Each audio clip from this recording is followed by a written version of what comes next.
ለዘመናት የብረት አንጣሪ የሰው ልጅ የልብ ምቱ ነበር። እነሱ የብረት ሐኪሞች ነበሩ። ሀገርን የሚከላከል የትኛውም ጦር መሳሪያ፣ መንግስትን የሚጠብቅ ማንኛውም መሳሪያ መሐንዲሶች ነበሩ።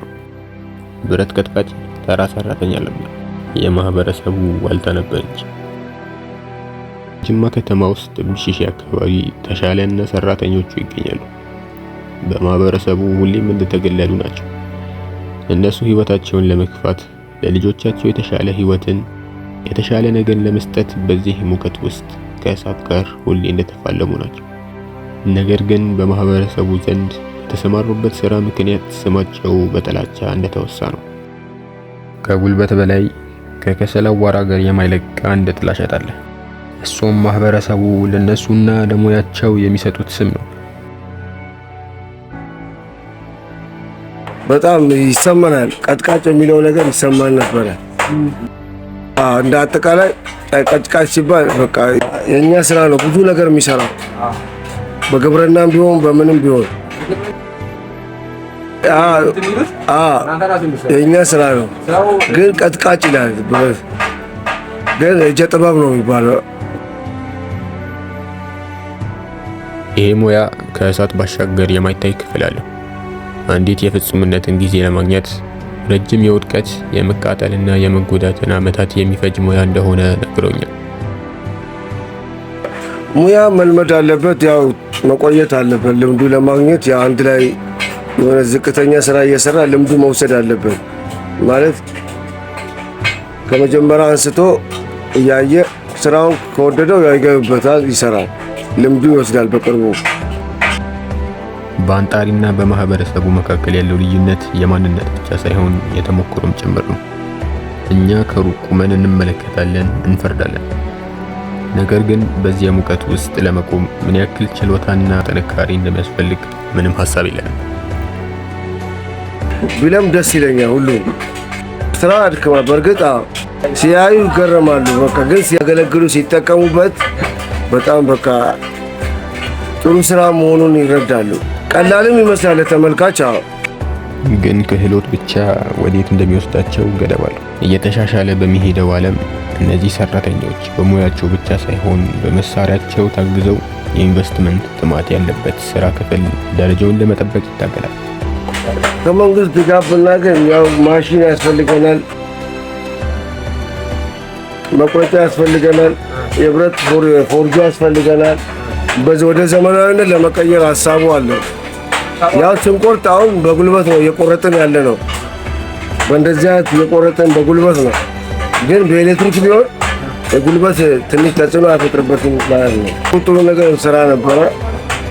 ቦታም ደግሞ ሰፊ ቦታ ይፈልጋል። ዓለም ብረት የሚቀጠቅጡ ሰዎችን ብቻ ታያለች። ያላዩት ግን ከጀርባው ያለውን ጥበብ ምን ያክል ጊዜ እንደፈጀ ነው። በሺዎች የሚቆጠሩ ሰዓታት የጡንቻ መሸማቀቅን አላዩ። ማህበረሰቡ ግን እነዚህ ባለሙያዎች በእጃቸው ስለሚሰሩ አእምሯቸውን አይጠቀሙም ብለው ይፈርጃሉ። ጉልበት ይፈልጋል፣ የአቅም ስራ ነው። ብልሃትም ይፈልጋል። ማለት የቱ ጋር እንደሚመታ ያ ቆሞ የሚመታው ሰውዬ ሙያውን ስለወሰደ ነው። አሁን አጉል ቦታ ሄዶ ቢመታ ያ ነገር አደጋ ይፈጥራል፣ ይፈናጠራል። ብልሃቱ እሱ ማለት ነው፣ ጭንቅላቱ ላይ እውቀቱ ማለት ነው። የቱ ጋር ቦታ መምታት እንዳለበት ሙያውን ራሱ ያውቃል። ያለዛ አደጋ ነው፣ ይፈናጠራል፣ ይጎዳል። ትንሽ ድጋፍ ይህንን ትግል ወደ ተሻለ ማንሰራራት ይቀይረዋል። እርዳታ እየጠየቁ አይደለም።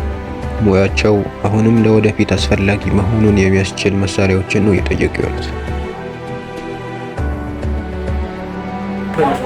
ከመንግስት ድጋፍ ብናገኝ ያው ማሽን ያስፈልገናል። ማሽን ማለት መቁረጫ ያስፈልገናል፣ የብረት ፎርጆ ያስፈልገናል። በዚህ ወደ ዘመናዊነት ለመቀየር ሀሳቡ አለ። ያው ስንቆርጥ አሁን በጉልበት ነው እየቆረጥን ያለ ነው። በእንደዚህ አይነት እየቆረጥን በጉልበት ነው። ግን በኤሌክትሪክ ቢሆን የጉልበት ትንሽ ተጽዕኖ አይፈጥርበትም ማለት ነው።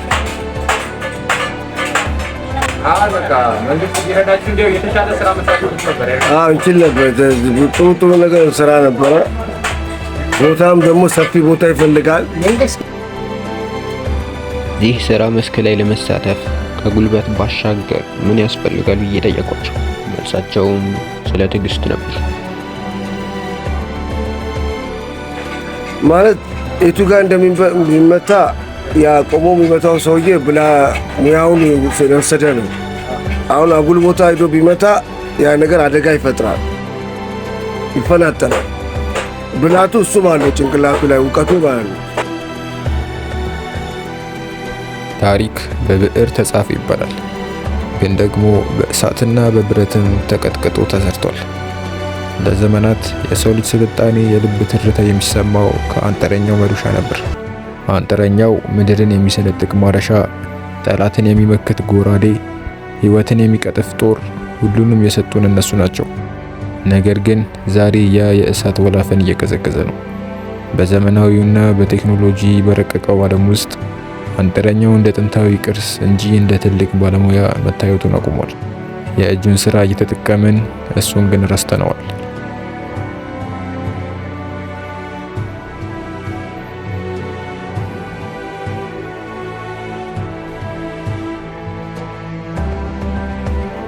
በዚህ ዘመን አንጥረኛ መሆን ማለት በብቸኝነትና በገለልተኝነት መኖር ማለት ነው።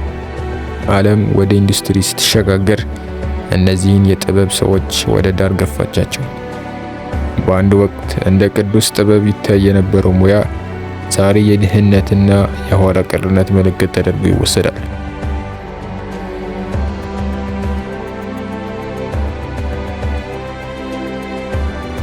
በብዙ ማህበረሰቦች ውስጥ እነዚህ የብረትና የእሳት ጌጦች ለዓለማችን መራራና ጨካኝ ቃላቶች ተጋላጮች ሆነዋል።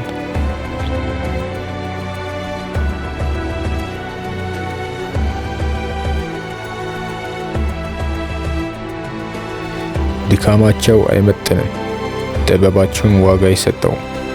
ዓለም ቶሎ ተሰርቶ ቶሎ የሚበላሽ የፋብሪካ ምርትን መርጧል። በሰው እጅ የሚሰራን ዘላቂ ጥበብ ግን ንቀዋል። እነሱ በሙቀት በጥቁር ጭስና በዝምታ ውስጥ ይሰራሉ። ከአዋራው በላይ የሚከብድ የቸልተኝነት ሸክም በትከሻቸው ላይ ተጭኗል። ቢሆንም ግን ያ ፍም ገና አልጠፋም። እውቅና ባይሰጣቸውም በኢኮኖሚ ቢገፉም አንጥረኞች ዛሬም አሉ። እነሱ ጠንካራውን ብረት እንደ ውሃ የማቅለጥና የመቅረጽ ጥንታዊ ምስጢር ጠባቂዎች ናቸው።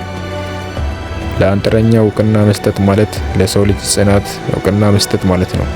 ማሽኖች ሊተኩት የማይችሉት ጥልቅ ጥበብ እንዳለ ማሳሰቢያ ነው። እያንዳንዱ የመዶሻ ምት ዓለም እንዲረሳቸው ለሚፈልገው ግፊት የሚሰጡት የተቃውሞ ምላሽ ነው።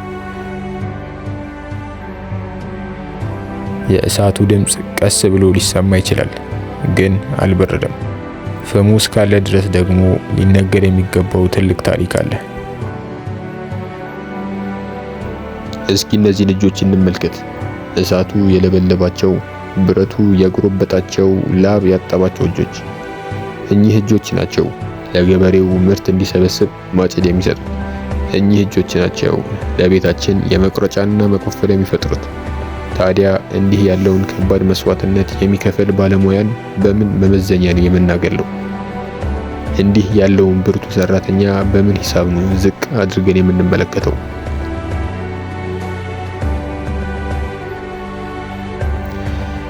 ጥበባቸውን ለትውልድ እንዲያስተላልፉ መንገድ ልንከፍትላቸው ይገባል። የሰው ልጅ ዋጋው የሚለካው በትውልዱ ወይም በዘሩ ሳይሆን በእጆቹ በሚሰራው በጎ ስራና በፈጠራው ነው። እሳቱ አይጥፋ፣ የሰዎችንም ክብር አይገፈፍ። ዛሬ ብረት ቀጥቃጭውን ስናከብር የራሳችንን የስልጣኔ መሰረት እያከበርን መሆኑን አንርሳ።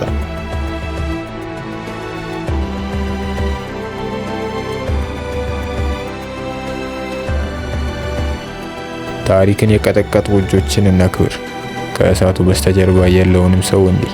ምክንያቱም እውነተኛ ጥበብ ያለው ብረቱ ላይ ሳይሆን ያንን ብረት ታዞት እንዲታጠፍ በሚያደርገው የሰውየው ልብ ውስጥ ነው።